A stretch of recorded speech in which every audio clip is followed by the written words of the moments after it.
Okay, President Turk, I also want to get your sense on the future of China-U.S. relations, one of the perhaps most consequential relationships of our times. With Joe Biden sworn in as the new president, where do you think the relations between the two countries are headed? Well, we're likely to have a difficult period ahead of us. And in that period, I think it would be very important to suggest calm. We need a calming input in this relationship, because it's very easy to stir passion. It's very easy to stir fear and resentment. But what we need is bringing calm into this whole relationship. Now, there are important players in the world who can help.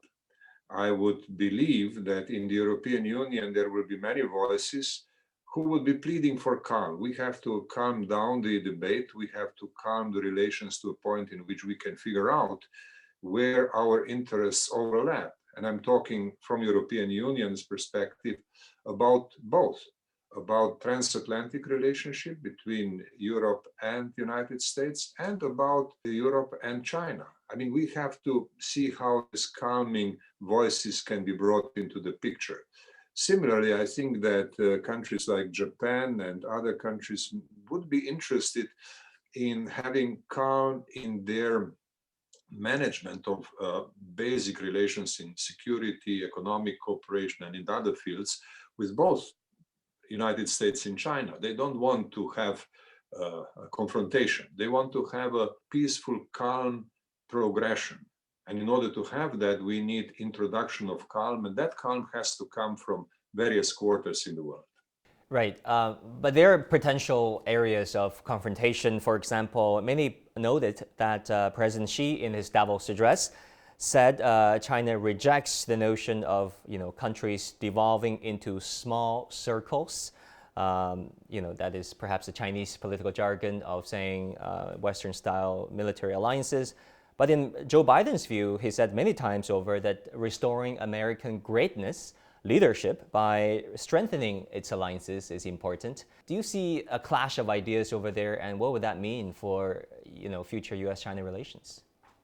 Yeah, well, this is, of course, a very sensitive aspect of not only of the relations between United States and China, but also the global approach to security and cooperation. Now, my take on these questions will be this.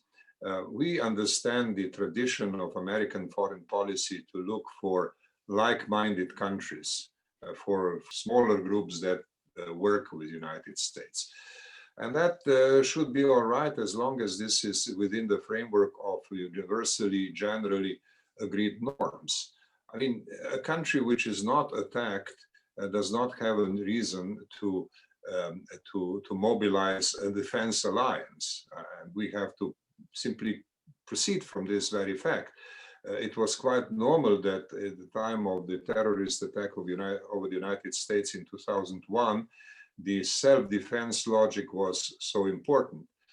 But now we are 20 years later, and we have to look at the world security situation soberly and calmly, and not exaggerate in our assessments.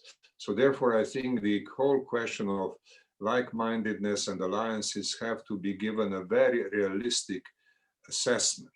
What is really the need for alliances to do? What are they for? And they should not be allowed to develop into some kind of a problem of security, or to deepen the problems of security because of the intensity of the alliance rhetoric.